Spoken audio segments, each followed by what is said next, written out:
I feel like with this particular franchise, I feel like fucking Al Pacino in the Godfather film. Every time I think I'm out, they drag me right back in. And you know what? I think I've maybe even used that joke when we did the last fucking generation. Did we? I can't even remember if we did a review for No, Black Knight I 2. tell you when you use that joke, it was when we were doing Mass Effect DLC. Oh, right. Okay. Well, that's another one. But yeah, this one's probably even worse, really, It because is, yeah. I had to fucking go out and buy a new system to play this fucker. You're such a mug. Hey, yeah, you couldn't be further from the truth because Pokemon X and Y, specifically Pokemon X in my case, was so much fucking fun that it was worth buying a 2DS for. Really? Yeah, it's so good. It is the best Pokemon game in terms of just how much I enjoyed it and how much they've improved it since Gold and Silver came out when I was like 11.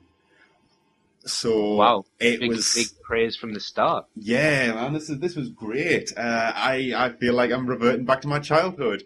And I honestly got to say, is if the 2DS hadn't come out, I probably wouldn't have got this because I would have had to fork out for a 3DS. And I Yeah. probably would have preferred a 3DS XL if I was going for the 3D models. And they're still retailing for about £150. But I've managed to pick up a 2DS and Pokemon X for about 120 quid. Not So bad actually, is it? not terrible. And to be honest, my thinking was that if it's going to be like Black and White 2, where I get to the third gym and then get sick of it, I'll just fucking return it. Yeah. And that wasn't the case. Oh, that's a good idea. Yeah, see? I might do it. um, I'm a fucking mug. hey, but you wouldn't be because this is the reboot or the revamp of Pokemon that we have needed for probably like 10 years now. Yeah. Really, this should have come a long time ago. It's so improved just across the board. It changes up the formula of what Pokemon is more than it ever has before. I say it's the best one since Gold and Silver. That's only because Gold and Silver was such a dramatic kind of. There was so many little nice touches that from like the original Red and Blue into Gold and Silver, like night and day cycles and breeding and Yeah. all the rest of it. Whereas this kind of just brings things into the modern era and cuts out a lot of the fucking grind and a lot of the drag and just streamlines everything to make it a lot more fun. So, right off the bat, I'll tell you a bit about the setup and the story and the setting. So this game is set in a region called Kalos, which is based on Paris. So it's very kind of metropolitan France feel to it. And it's great. It has so much character, way more character than any other region in any other Pokemon game. It feels like it has a defined cultural identity with cobbled streets and kind of oldie-worldy street lamps, and it just feels really, really nice, and it looks gorgeous, and I really, really like Kalos. One thing I did like about it as well is it's home to all the new Pokemon I like, and while I'm not going to say that every Pokemon that there's ever been is in this game, I'm pretty sure that every Pokemon there's ever been is probably in this game in some way, shape, or form. Some of them you might have to trade from all the generations, but they've crammed a lot into here, and they've added again another slew of new ones for the new generation. Yeah. And some of them, I think at this point they've probably had the best ideas already. And I mean, a lot of them I've seen some designs that look very interesting. Because I always see the difference between Pokemon and Digimon is that Pokemon could be like, for the most part, like an animal in the world. It's But starting to move away from that a little bit. I think it has been for a few generations now, but these ones at least have a lot of personality. And if there's one thing, the starter Pokemon are some of the best ones. Yeah, I've seen them. They're pretty cool. Yeah, you have Chespin, who's a little kind of hedgehoggy type grass Pokemon, who wears kind of leaves and bark as he evolves as armor. He turns into kind of like a big armored knight thing. You've got Fennekin, who's a little firefox, who turns into kind of like a kind of pyromancer. Well, he's got a wand that he pulls out of his arse, doesn't he? Yeah, it's kind of like a witch he turns into. It's really odd, but it's cool. And then you've got Froakie, who turns into a frog ninja, who uses his long tongue as kind of like a ninja scarf. And they all have loads of personality. They look great, but Kalos as a region is very, very nice. There's a lot of different towns with a lot of different feels to them. They've all got their own kind of little identity, and it's a lot of fun to explore. I know in Black and White and Black and White 2, the Unova region was based on New York. I never really got a sense of that, other than there was a big skyscraper-filled city, and that was about the extent of it. Whereas this very much feels like Paris. Every region's supposed to be like a different area or something. I mean, I think the first couple were different areas of Japan, so it's going to be hard for us to tell that. But still, you couldn't tell that they were in Japan at all, really. No, it was just Pokemon world. Yeah. And Unova was the first one to be set outside of Japan, as it were, but you never really got a sense that was any different. This game actually really makes me want them to do a one based in like a London area, but very much based off kind of Victorian London with bowler hats and smog. Well, I'm upset that they chose France anyway, to be honest. I was like, oh god, but it actually has a lot of personality and it's a lot of fun. One thing that's quite nice is in all the towns they have cafes you can go into, and it's cool. It's very Parisian. It's nice. It's just got a lot of charm. So the story is, I'm saying there's a lot of change to this game. At its core, it is a Pokemon game. You know what you're going to get. So you play as a young boy or girl, and this time not only can you choose your gender, you can actually choose more or less what you look like. So I obviously play as a boy, and when I chose I wanted to be a boy, it then gave me three kind of templates. I could play as a white kid with black hair, a white kid with blonde hair, or a kind of black kid, or dark-skinned kid.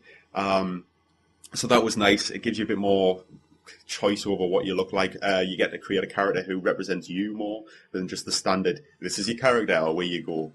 Because I think since maybe, to be honest, the only ones I've really liked were probably Red and Blue and Gold and Silver's characters, who were very much based on, Ash from the cartoon was ripped off them. I don't really think I've enjoyed a lot of the other designs that either look a bit silly or I just haven't clicked with them. But this was nice because you get to design your own, essentially. But the story is that you're a young boy, you've just moved into the Kalos region, your mother's a famous Rhyhorn rider. She's like a jockey who's retired to the Kalos region, and you've come of age to go off on your Pokemon journey. So you basically moved in the kind of neighborhood kids come and call on you to make friends with you and drag you out, and you go and meet the rest of the gang in the local park. And one of them says that the local professor in the area, because there's always a fucking professor, he's sent Pokemon down for the people who don't have them, so you get to pick your starter Pokemon. And then what's good is usually in Pokemon there's a bitter rival that you have, and then you fight them throughout the campaign as you go on. But here you technically have 4 rivals who are all different characters. Cool. There's a girl who's kind of like she's probably your biggest rival. She's the daughter of 2 very famous Pokemon trainers, and she has a legacy to live up to.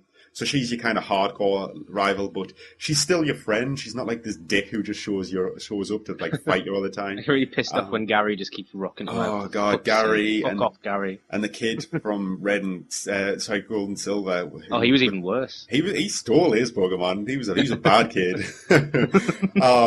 But yeah, you've got a girl who's kind of your big rival. You've got the kind of ditzy cutie girl who just likes pretty Pokemon, and she doesn't battle you a whole lot, but she's kind of like the friend who just says nice things to everybody. She's the friends I had to point out are very much archetypes, right? They have very little depth to them. Is there a jock? No, but there's a fat kid. There's a nerd, but there's a fat kid who is obsessed with dancing and studies Pokemon moves to learn dance moves. He's kind of like the clumsy buffoon of the group. And then you've got the small nerdy kid who doesn't really battle you, but he keeps turning up and challenging you to compare Pokedexes and see who's caught the most and seen the most. So at least there's a bit more, because you've got a party of people, there's a bit more, I see a bit more story and a bit more depth to what's going on, but it's still fairly, early school level of writing. Is there a team that's trying to take over the world? Yes, and they're a weird fucking mix. I don't really know how to take them because there's such a contrast in themselves. Other than just going about your business, trying to beat 8 gym leaders and then reach the top of the Pokemon League, which is standard fare, you've also got the team aspect, and this time the team is called Team Flare. and they're a group of miscreants who dress in red-orange suits and have kind of flame-style quiffs or bunches if they're girls. So they're very odd. But they're such a strange fucking team because the general grunts that you fight are kind of Team Rocket in the cartoon series level of buffoons. They just kind of stumble around, can't do anything right, talk a load of bollocks, and just are there just for you to beat, really. But their leader, he's the fucking most dastardly villain there's ever been. The Really? whole story with them is he wants to use the legendary Pokemon that's on the front of your box to wipe out all life in the Kalos region, so only his select members of Team Flare are left to move forward without kind of overpopulation draining all resources. And I mean, the thing is, as it goes on, though, this is a bit spoilers, but let's face it, the story isn't that fucking interesting. Pokemon, go on. Basically, as it kind of emerges towards the end of the team storyline, is that this weapon doesn't just kind of severely reduce the human population, it will completely annihilate Pokemon like the world over, and they'll be gone. But that's a necessary sacrifice so the world doesn't like drain Fucking itself hell. dry. He's such a fucking like psychotic bastard, and it just doesn't really mesh with his buffoon of a team. They're just kind of stumbling around in the background, and I was like, there's a bit where they're like the big final climax is you find their hidden base and you're battling through like dozens and dozens of them, and they're just kind of like Charlie Chaplin it around, just stumbling all over the place doing shit. And then Is he it like in just, Austin Powers when he's like, okay, look, you're not even going to beat me. You're just an unnamed goon. You just keep running at him. yeah, it is. It was like that. But then this fucking villain comes out of like nowhere, and it's like, yeah, I'm committing genocide, and you're a 10-year-old boy trying to stop me. I was like, fuck, this is heavy. You pull out a gun. Or a gun Pokemon. That's what I don't understand, right? Where the fuck is Officer Jenny in Yeah, all she hasn't this? been here for a while. I was like, where's the police? Where's the army? This guy's fucking trying to commit mass murder, and there's a group of fucking 10-year-olds trying to stop him by using their pets to battle him. It's just insane. But it did make for a bit more fun. Like it's fun just because of how ridiculous it is. But at the time, it kind of took me back by going, Jesus, this is really heavy. I mean, usually they just want to steal Pokemon or some shit for no particular reason, or what was it Team Rocket used to do? Like steal Slowbros to cut off the tails for a delicacy or something. Some stupid shit. It's quite harmless when you think about it, what they were trying to do. Yeah, and goddamn that. Two of their top agents, all they were concerned with was catching one Pikachu. It's not quite the same, is it? Giovanni was a gym leader on the side. He clearly didn't have he was clearly busy with other shit, wasn't he? Yeah. I just love the idea of Giovanni was blatantly based on a mafia don. Yeah. And he was using this Pokemon gym as a front. It's class. It was a bit. Remember the big twist though when he like, oh no, it's you. No? Well, 'cause yeah, sorry, in the game, yeah, sorry. Yeah. Because you fight him previously as the boss, but then, he is the gym leader. And am I right in thinking that when you went back to the original zone in Gold and Silver, that Gary had taken over his gym? I can't, because I never played Gold and Silver. I was halfway through Heart Gold when it died because I bought a forgery. But yeah, it's the one generation I missed, and it's so good. I know that he's not there in it because doesn't he quit? Well, I'm sure. Well, Team Rocket come back in Gold and Silver, so I'm not sure whether you defeat him again, and I can't remember exactly, but maybe you defeat him again. I think he kind of says, "Fuck it, I'm out." I keep getting beat by 10-year-olds. I can't. Yeah, I can't remember what happens in the game, but I just watched Pokemon Origins, and you like Red inspires him to quit, and he's like, "Oh, you've got such a love of Pokemon, you've made me remember why I got into it in the first place." And he's like, "Team Rocket is disbanded." I'm like, I don't think that's going to work. Just saying that. No, I'm sure there's some kind of lieutenant that's going to pop up and take over. I don't know, criminal organisations just don't seem to dissolve overnight, but then again, we don't live in a world where animals are forced to fight each other from little capsules. It's bizarre. It's such a fucking nuts concept, but I don't know whether I was indoctrinated as a kid and I just can't get enough of it, but it just seems perfectly normal to me now, but, So yeah, like, the story is nuts in this game. It's fucking insane. And the last couple of games, the last couple of generations seem to deal with increasingly more powerful legendaries. Yeah. I I can't. mean, Was it Diamond and Pearl, or was it even Black and White, where literally the kind of uber legendary was literally God? yeah. Well, right, if we go back as far as I can remember, you're in the first generation. You had the birds that were like the element, no, like weather. Yes, That was it. yes. And then I can't remember what happened for the next couple, but Ruby and Sapphire was like the Pokemon of water. He was in charge of water, And then and there I'm was the guessing and Earth. Yeah, Earth and Fire was the big like Godzilla looking thing. yeah. And Um, then Kyogre, that was his name, and I can't remember the name of the whale, but he was like the boss of water. And then I think was Kyogre not the boss of water? Was not the I'm whale? sure he was the. Oh, maybe he was. Yeah, Well, because in like the other one was like began with like Rampoozin or something. I don't know. Fucking hell, I couldn't name Pokemon. we Diamond and just come up with a Pearl new generation there. was I Diamond never and played. Pearl was Space and Time, Yes. and then Black and White was the God Pokemon who created the Space and Time Pokemon, who then created the universe between the three of them or No, something. the Unova one was the legendary dragons. The Space and Time was still Diamond and Pearl. Yeah, that's what I mean. Black and White was the legendary dragon Pokemon. Yeah, but then they created the time and space ones. Is the plot like every generation you go down? It's like, oh, there was some Pokemon before them that created these ones. All right, well, shit, I don't know, but the legendary here is they've kind of scaled it back a little bit. The two legendary heres are very much linked to an god damn, this is fucking ridiculous. This story. They're linked to an ancient Pokemon war that happened in the Kalos region, where Pokemon basically divided themselves into two armies and scrapped.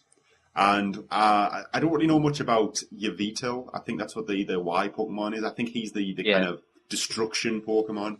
He's a big Y-shaped bird that's a dark flying type. But on Pokemon X, you get Xeranas, I think he's called, which is kind of like a giant crystalline stag, who is a fairy type, which is a new type of Pokemon.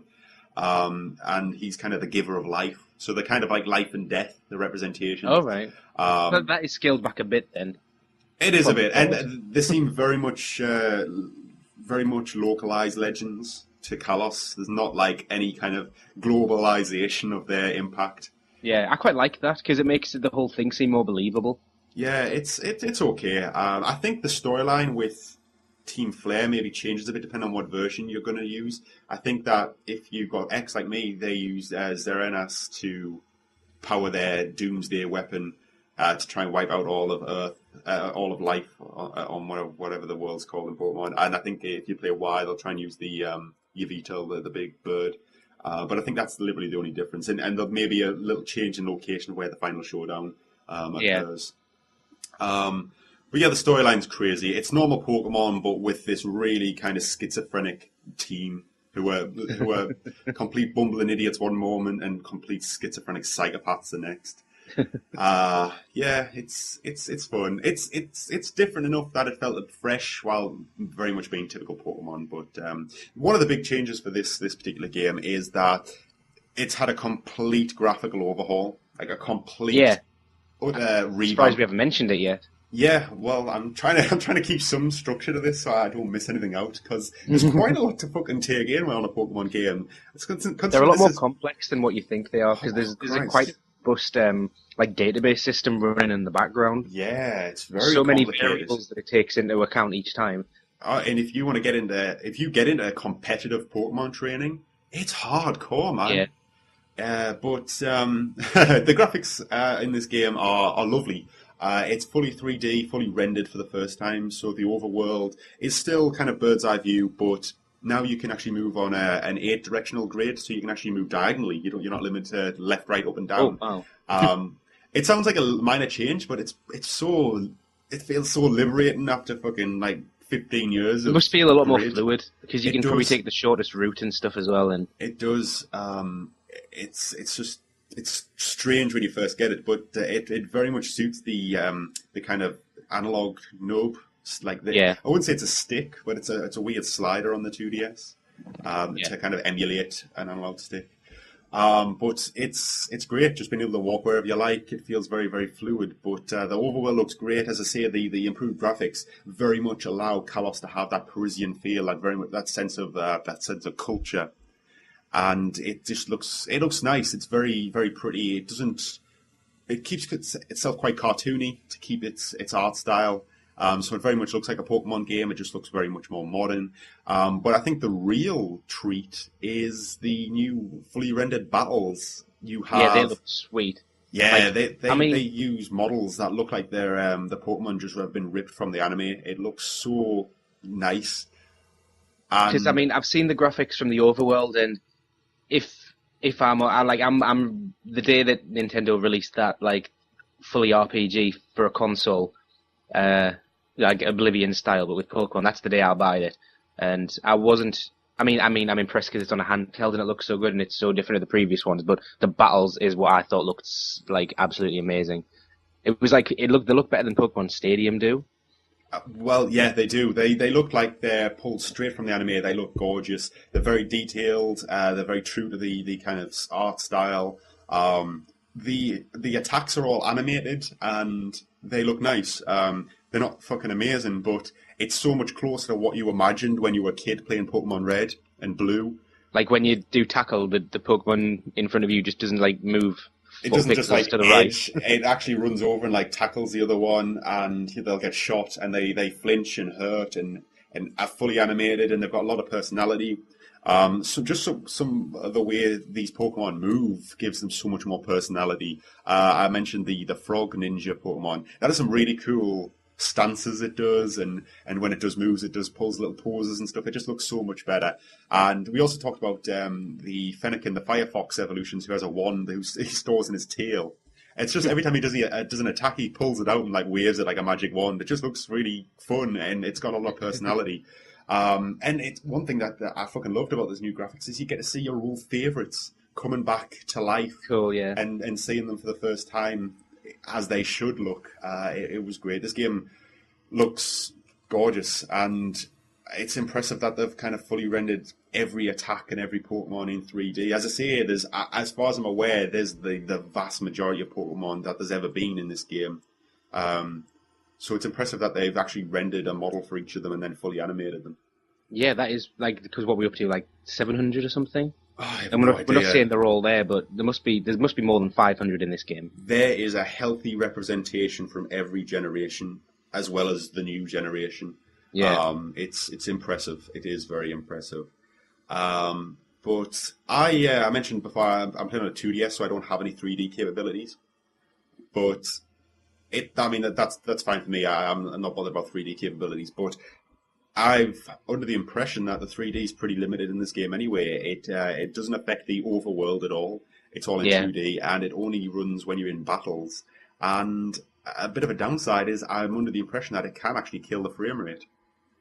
Yeah, well, I think that's part of the reason why they released the 2DS as well. I mean, it's a genius piece of marketing, but I think the I've heard a lot. 2DS is primarily aimed at young children who had a tendency to snap the clamshell design Yes. into. It's so much more robust. I actually prefer it to the clamshell because the buttons are kind of at the top end, and my big hands just sit better rather than being Yeah, well, forced to the bottom and cramping I up. agree with you. I mean, I thought it was a stupid design when I first saw it, but It's not the most it elegant sits thing. comfortably in your hand, but Yeah. it's not portable anymore. Not really.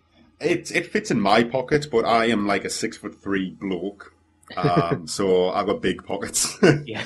But I wouldn't like to walk around with it. One thing that I don't get is that people are shitting themselves over, oh, the screen will get scratched. Do people not fucking have Game Boys? Yeah, no.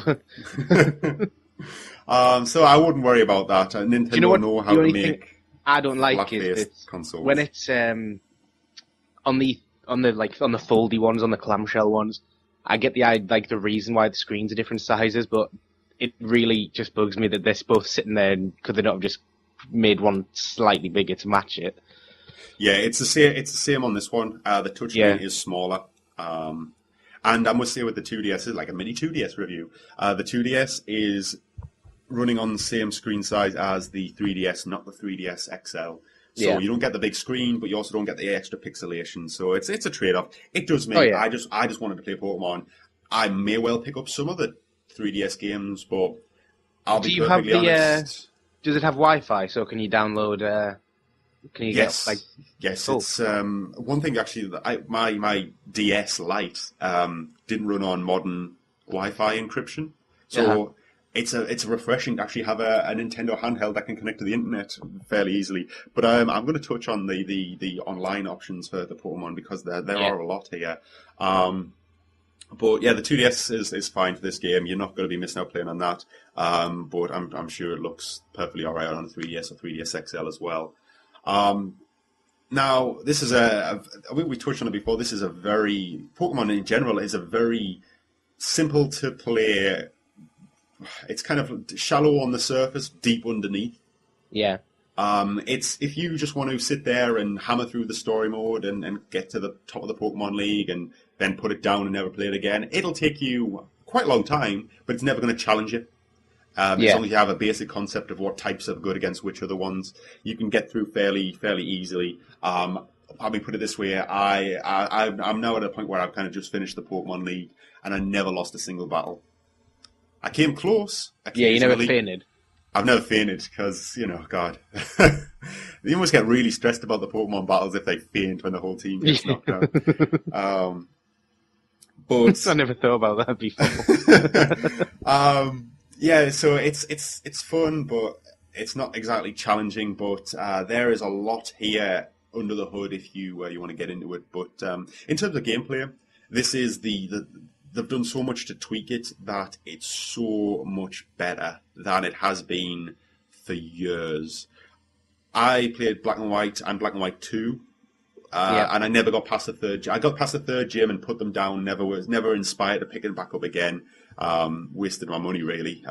Here, I've not felt so compelled to carry on playing since Gold and Silver. It just moves things along at such much faster pace than it ever has done before, that you kind of compelled to want to go on and find out what's next because there's always going to be something coming along.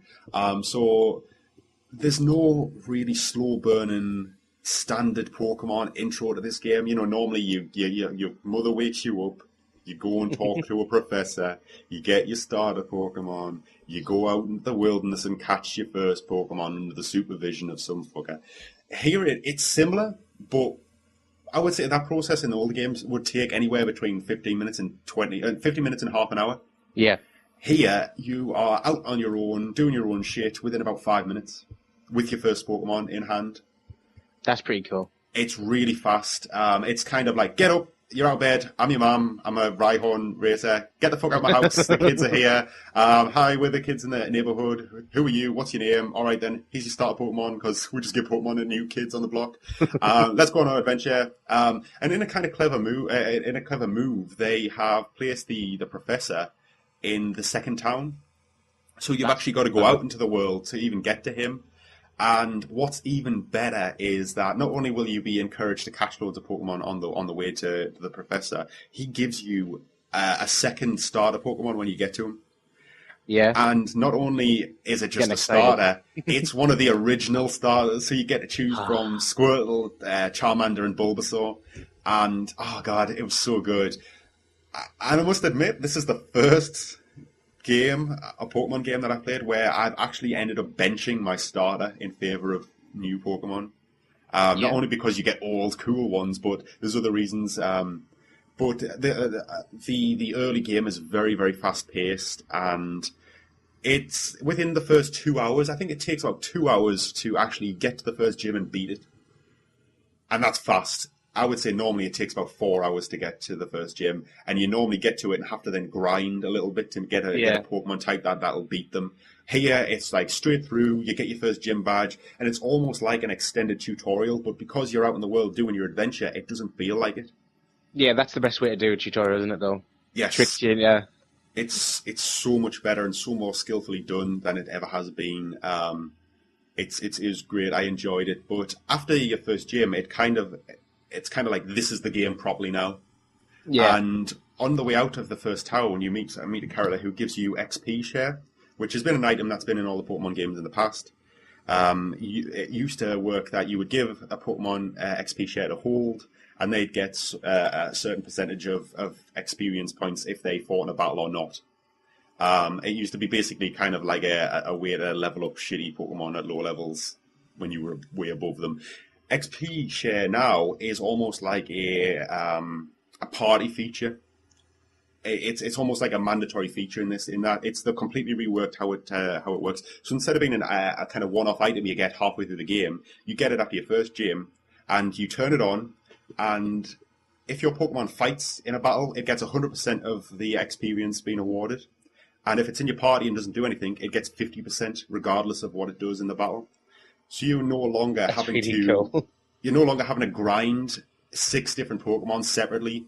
You just play the game with the one that's relevant to the battle at hand, and your other ones will keep up in the background. Not only does that make... Yeah, it's fucking great, because you don't have to grind to get through the game anymore. You just play the game, and you can grind when you want to start raising competitive Pokemon in the end game. And if you get that far, then you're not going to mind doing that shit. Because the worst thing is, like, I don't mind grinding against trainers normally, because you can, like, swap your Pokemon out or whatever. Yes. But when you reach a point when you're thinking, right, well, this Pokemon's like 9 levels behind the rest of them, and I'm going to get to the next gym, and they're going to struggle, and he's just going to get knocked out straight away. He's like, right, I know, I'll fight Spearows in the woods for an hour. Yeah. It's boring. It's not about like leveling your Pokemon up faster. I think you're right. It's about letting them keep up. Because it's worse when there's a level discrepancy, because that one's just not going to be able to cut it. And I always found as well is the one that was the weak link in your party would be the one that you need to get past the next gym. Definitely. And it was always this bullshit like grind, and you just don't need it. It's just needless bloat on a game, and this pretty much eliminates it, almost to the point where it maybe trivializes the difficulty. As I say, I never struggled because my Pokemon were generally about 5 levels ahead of the curve at all times. Which was cool because I felt mega powerful. But and I wasn't just getting dicked about by fucking bug catchers and schoolboys and their fucking Pikachus. But then has it? Because in did you play Diamond and Pearl? Did you say you haven't? No, they're the only ones I never really played. Right. Well, that one it tricked you. Like I did a bit of grinding before each gym, but not too much. But like in between each section, I was always like 5 levels ahead of the curve. And then I reached the penultimate gym, and that guy's gym boss was about 20 levels ahead of me. It like completely tricked me into thinking I was doing better than it wanted me to be. There's nothing like that here. It's very much a better curve. And I tell you one thing the XP share does, other than just keep the pace going, which was fantastic, but it also encourages you to change your lineup frequently and often, and experiment with different combinations of team. Because you might find a Pokemon you want that's level 5, but you're about level 30 now. Well, fuck it, stick it in your party, and it'll level up in no time. I leveled up a Squirtle from level 1 to level 40 in about an hour. Wow, that's awesome. So I went from Squirtle to Blastoise in fuck all time. And it was just so much. It's so good. You feel like you're getting somewhere. And it encourages you to use the breeding, so you hatch eggs at a level 1, and then you can just raise them really quickly. That's the worst thing as well, because you have to... I hated having to carry an egg as one of my party slots. Do you still have to do that? You do have to do that, but the daycare centre is on this really long, straight stretch of road that you can just cycle up and down really quickly. All right.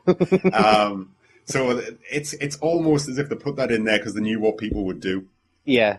So you can go around with it and just play the game, or you can cycle up and down this road and enjoy the music. Because that's one thing as well, in the graphics, but the camera's not always static above you. Some places have sweeping camera angles and different perspectives and stuff. It does use the three-dimensional kind of aspects well. So yeah, you vary your Pokemon up a lot more. It's a lot faster to level. The pace of the game is a lot faster as a result.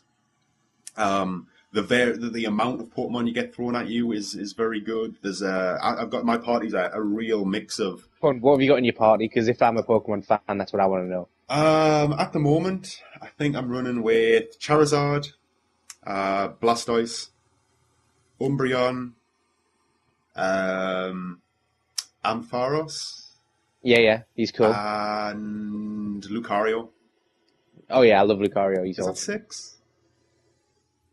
You got some dark Pokemon in there. Yeah, well, Umbreon's definitely dark. To be honest, Umbreon, as much as I always seem to get one because I think they look badass, I don't think they're that useful. No, I'm playing the original game, Leaf Green at the minute, and I've got a Flareon because I know I'm going to get a fire Pokemon. What's the best fire Pokemon? I was like, Growlithe's on the other game. I didn't pick Charmander. Fucking Flareon. He's a bag of shit. He's level 50. He's got one fire move. Really? Jesus. Well, I'll tell you one thing. In this game, you can actually catch Eevees in the wild very early on. That's awesome. So you could have a party of Eevees if you fucking wanted. And how many evolutions that fucker's got now is ridiculous. Must be double digits. Because I'm guessing they added a fairy one this time. Yeah, God, the fairy one. Jesus, that is a girly looking fucker. It's like a white dog with pink fringes and ribbons. Fairies piss me off because they're all these namby-pamby little fuckers, but they are tough. Like, nothing hurts them. And they were put in, ironically, they were put in to combat the overpowered dragon type. Yeah. And they've created an even worse overpowered type in the process. What, just in normal Pokemon lore, nothing to do with this game, what type of Pokemon is Espeon? Espeon? Psychic, isn't it? Psychic, right.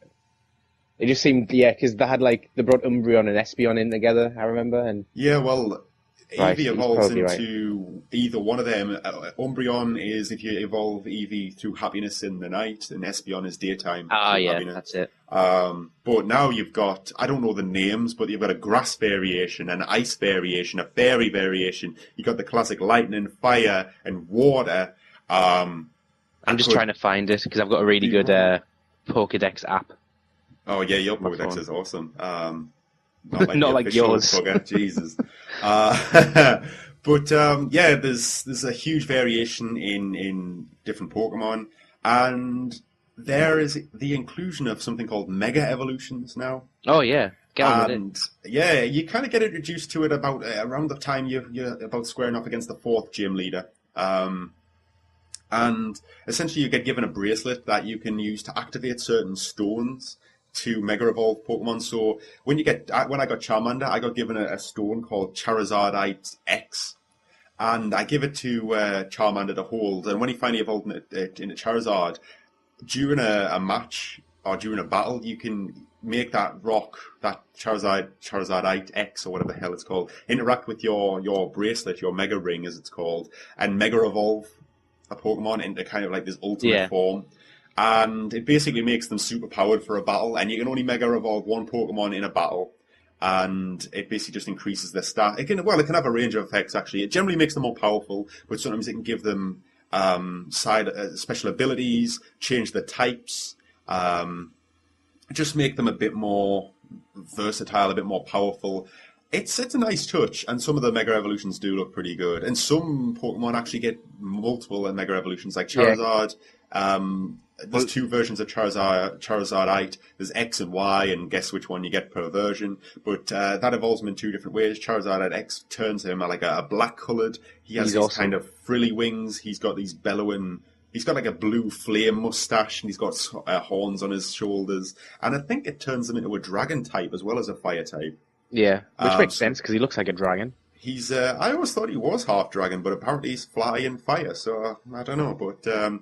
yeah, but if you do the Charizardite Y, he stays orange, but his horns grow bigger, and he gets kind of spikes along his arms. Not quite a dramatic transformation.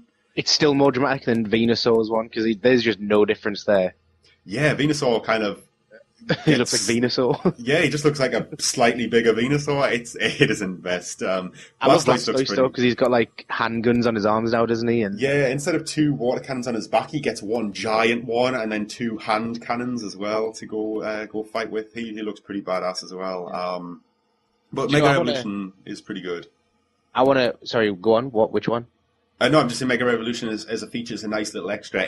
It's very reminiscent of, and bringing another anime into it, it's very reminiscent of Dragon Ball Z and kind of Super Saiyan transformation. Yeah, and then they just drop back afterwards. Yeah, you can only do it once per match, so say you Mega Evolve Charizard, you can't Mega Evolve Lucario in the same match. So you've got to use it as a bit of strategy. And if you look at my party, I've got a lot of Pokemon that can Mega Evolve, and some of them just look because it's crazy. Useful. It is useful, and it's just novelty value, to be honest. Fucking Ampharos is Mega Evolution is crazy. He just gets this massive cloudish boo font. I don't really know what. I don't know. It's like it's weird, but I think it looks pretty good. While we're talking about Mega Evolutions, I want to call out Pokemon Origins for being bullshit at the end. It's the sort of the anime that covered the game rather than Ash's story. Yeah, I thought it was an anime based on the manga. Yeah. Well, and then the game was based on the manga. So, and what happens at the end is complete bollocks to what actually happened, because his Charizard goes to fight Mewtwo, and what happened in my game was I threw a Master Ball at him, but I don't think that would be quite the climax they were looking for. So he's like, "Oh, remember this jewel I picked up in a random cave?" And he throws it at Charizard, and he Mega Evolves in Generation 1. Whoa, way, that's rewriting history. I know. That's a cool little extra, I suppose. What does he Mega Evolve into? Is it X or the Y? black one, yeah. No, X, nice. Yeah. And then Mewtwo's like, shit. Does Mewtwo not fucking Mega Evolve? Because he's got 2 variations as well. No, he did, because you need the jewel to evolve, and only Red has the jewel. Oh, right, okay. Whatever it is, I don't know. Okay. Mewtwo is in X and Y. He's kind of like an after-game boss that you can find after you've defeated the league. He's there. He is a cunt. Yeah. He has Recover, and he's not afraid to use it. So, and I wasted my Master Ball on the Legendary from the story. Because it was late, I just wanted to go to bed. I was like, oh, fuck it, I can't be on. I only had like 3 Ultra Balls, and I was like, oh, I want this one, so fuck it. And I'm already regretting it. That's the worst thing, because I'm guessing that he was in some massive cave somewhere, and you'd already fought your way through. And it's like, you could go and get some more Pokeballs. But... Well, it's just part of the story, and it kind of, I don't know whether it locks you in, but it was, it was kind of like this old base, so I don't know if you could even leave it to get more stuff, but I don't know. To be honest, the amount of time it took to get there, I wasn't ready to fucking run back to the Pokemon Center. It was just bullshit, but I'm not looking forward to try and capture Mewtwo properly. He's a fucker. So I'm just trying to think of what else... cover really. Just general kind of overworld stuff. Not necessarily a gameplay thing, but I said you can customize how your avatar looks, how your trainer looks. You can there's clothes shops in towns around Kalos, and you can customize your outfit to further tailor how you look. Cool. And apparently it's a rule that every Pokemon trainer needs to have a hat. And that goes with canon, doesn't it? A hat and a bag as essential gear, apparently. So you can basically buy different t-shirts, different tops, different trousers, different shoes, even different socks. Actually, it goes down to that level. And you always have a hat and a bag, and you can get different ones. It's nice. It makes you look a bit different to to other trainers about. Which is especially nice when you play online in battles, because you see each other's trainers in kind of fully rendered cutscenes, as it were, when you're introducing yourselves and throwing Pokeballs into the mix. So I thought that was nice. It felt like my avatar rather than just Pokemon trainer of Generation 5 or whatever the hell we're on now. Yeah. Just generally moving about the world as well. You can use the D-pad, the traditional D-pad, to walk and run by holding the B button, like you have been in the last few generations. But if you use the analog disc, you actually strap on a pair of roller skates and skate about the place. So it's kind of like a kind of 0.5 version of a halfway upgrade past running. And of course, you get access to the mountain bike later on. What is nice about the roller skates is you can actually grind on rails. That's really cool. Which I thought was nice. And it's like hidden areas that you can use to get the grind to get to. So that was nice. There's a few little extras to do with the touchscreen, which are nice. One of them is actually pretty significant. The bottom screen is always used for one of these 3 abilities. The first is the online functionality. So you connect to the internet. It'll connect up to your network. And there's kind of three scrolling bars. One's called Passers By, and basically it's just other players who are currently connected to the internet, and you can click on a random person and then say, I want to challenge you to a battle, I want to request a trade, anything like that really. Then you've got your acquaintances, who are people you've previously interacted with recently. And then at the top line, you've got friends who you've literally added with friend codes and all the rest of that bollocks. My friends list is actually empty. Yeah. Because I'm a 24-year-old bloke. You're not allowed to make friends with anyone else that plays Pokemon. No, I think I'd get arrested. Yeah. But the online functionality is very robust. There's a lot of different extras. I mean, you can do battles. You can do trades. There's a lot of trading, actually. Some of them are just you go in and you select a person and say, "Hey, let's trade," and then you'll display a Pokemon on each of the screens until one of you says, "Yes, I want that," or "No, I don't want that," and then trade. There's something called the Wonder Trade, which I fucking love because I've come away with such one-sided trades. Basically, the Wonder Trade is you put up a random Pokemon. It's a blind trade, basically. You put up a random Pokemon and you get a random one back. Now, I put something like a fucking Pidgey, level 4 Pidgey up, and I got an extra Charmander. Extra one. Because I got my one from the professor. Yeah. And some guy from Japan blind traded me a level 1 Charmander. Which I then used to trade for a Squirtle. I was wondering how you got a Blastoise. Yeah. I went on the other one where you can basically store a Pokemon in the cloud. And say that I want to trade this Pokemon for this Pokemon. I want it to be this gender or any gender and in this level range or any level range, as it were. That's really cool. So it's quite good. So I basically put my my Japanese Charmander up on the cloud and somebody traded me a Squirtle and said, I want a Squirtle. I don't care what sex it is. I don't care what level it is. Just give me a Squirtle. And that's all she wrote. But then do you get like a notification later when someone's ready to do it? When you next connect back into it, it'll say like your Squirtle is here and your Charmander's gone. Oh, that's really cool.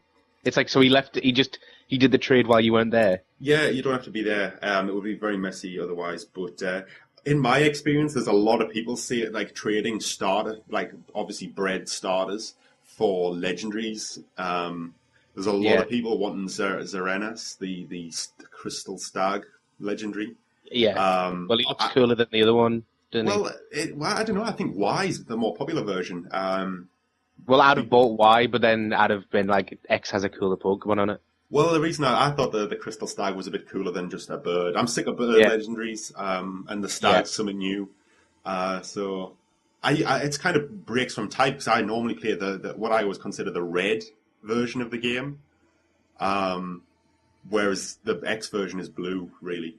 So I'm breaking from type. Really? Because I think the other way around. I normally play the blue version, and I think Y is the blue version. No, Y is definitely the red. The Pokemon's red, the box is red, and X is the Pokemon's blue, and the box is blue. Because normally I think red and blue. You say red first, so I haven't looked at the box, so maybe that's why. Yeah. Well, I always consider was it red, gold, ruby? I don't really know diamond and pearl. Well, I think diamonds are blue and yeah, and pearl's so purple. That just throws my thing out the window. I added blue, silver, well, soul silver, sapphire, diamond, and white. I did black. So we really know opposite all the way through. Yeah. Well, which is cool. We never seem to get around the train. We never get past the third gym. Yeah.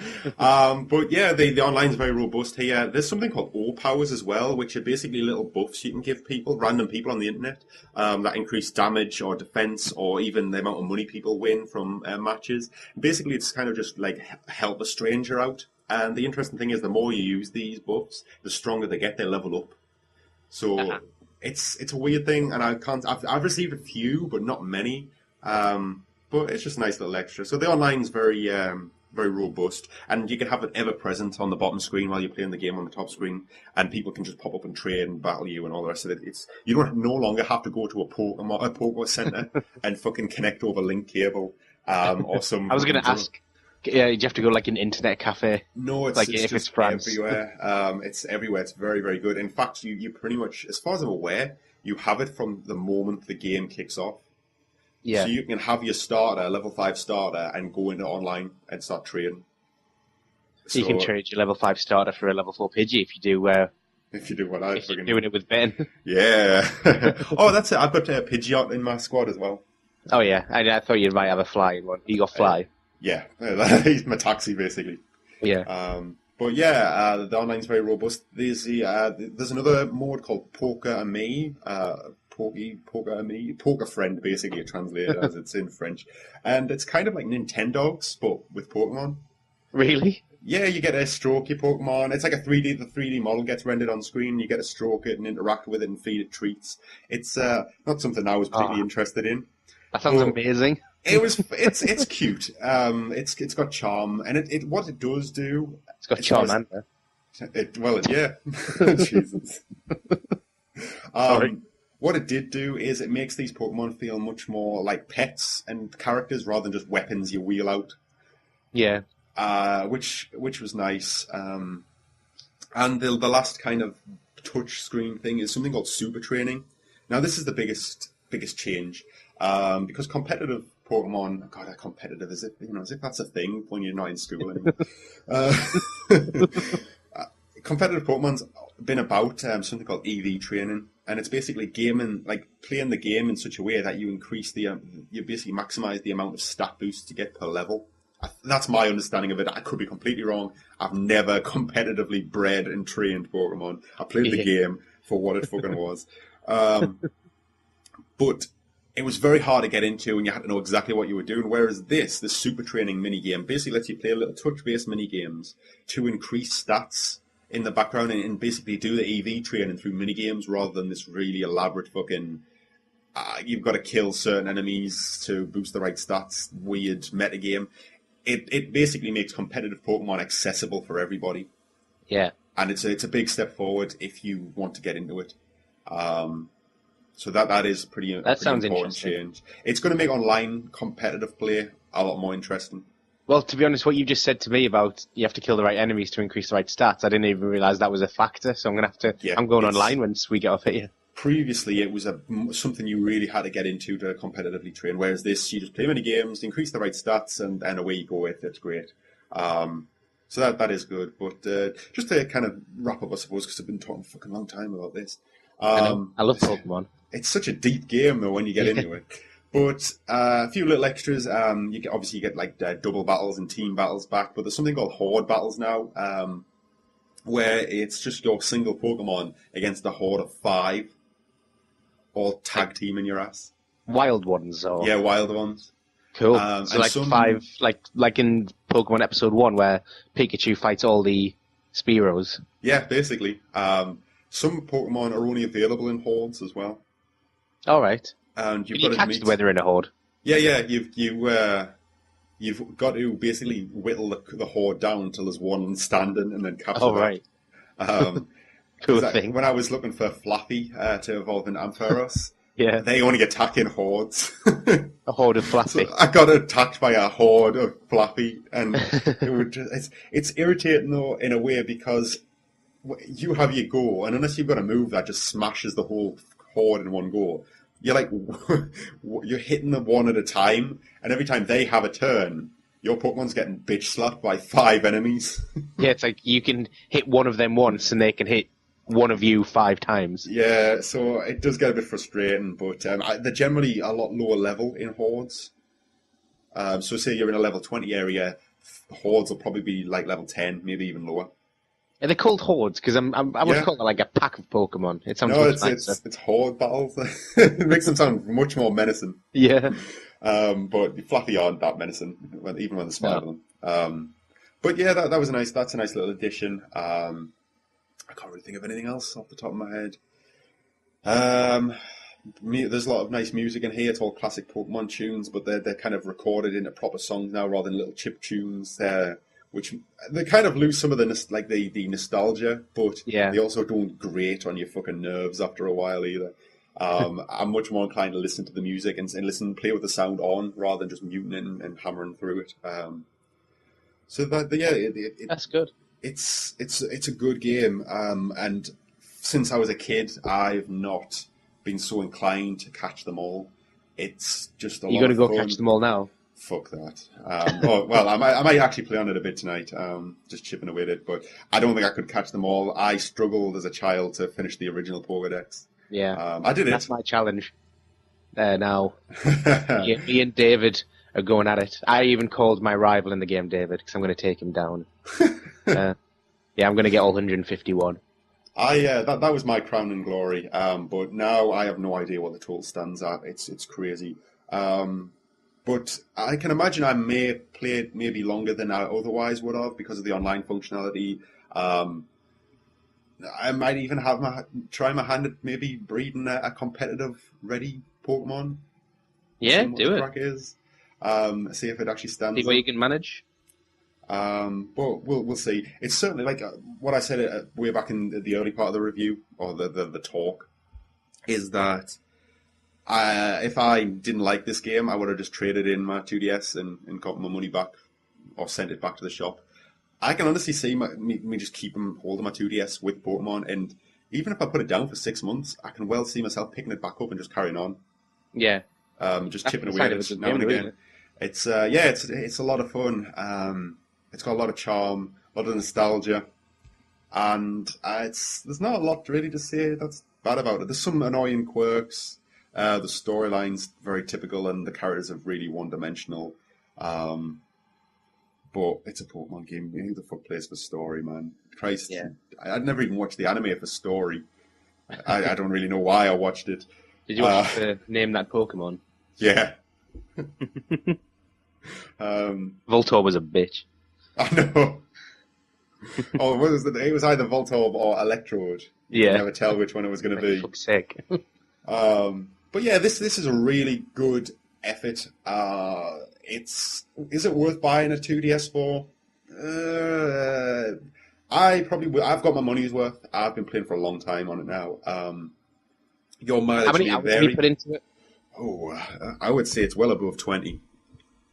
It might even be. I was trying to more work out still. how much pound you're paying per hour. Like, It's an expensive game, believe me. But I it's put like it this way. £7 an hour. It's a well qualified worker's wage you've put into that.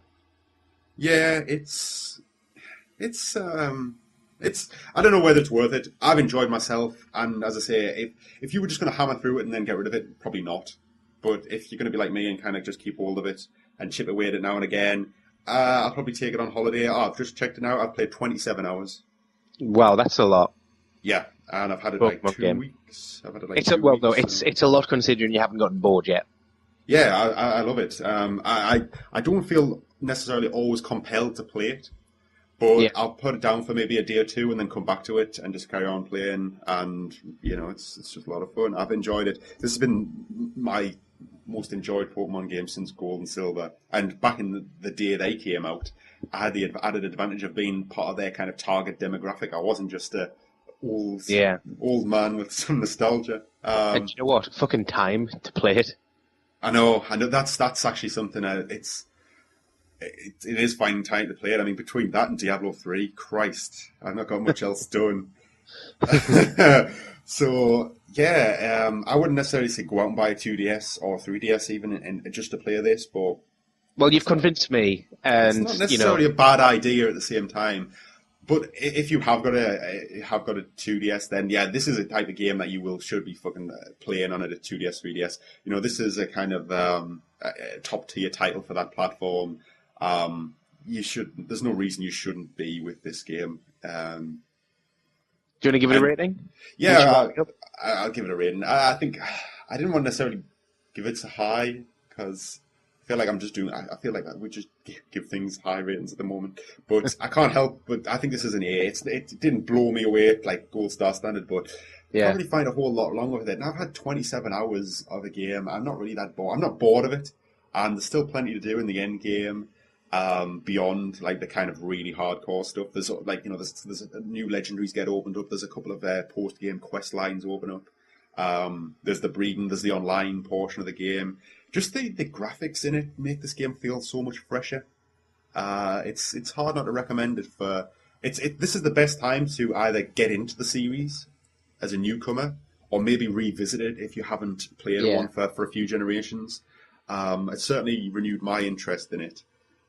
Which is probably bullshit because I was already buying them when I didn't have any interest in the franchise. Yeah, you bought every one except one generation. I have, yeah, Jesus. I fucking burnt out a Game Boy Color playing Pokemon gold and Yeah. silver. I burned out an original Game Boy, but it was 5 years old when I started using it, so can't really have the same. Yeah, well, the first Game Boy I got was the original purple Game Boy Color. Yeah. And that died, and I got a lime green one. And I had the lime green one. Yeah. Yeah. So. Do you know what I'm excited for? We'll start wrapping up now, but I'm buying my dad an original Game Boy for Christmas, like the big grey brick. Oh, really? Well, shit, where did you find that? On eBay. But since I bought it, 3 people at work said they've got one in the house. I'm like, really? Jesus. I just hope he doesn't listen to this podcast, to be honest. But I doubt he does.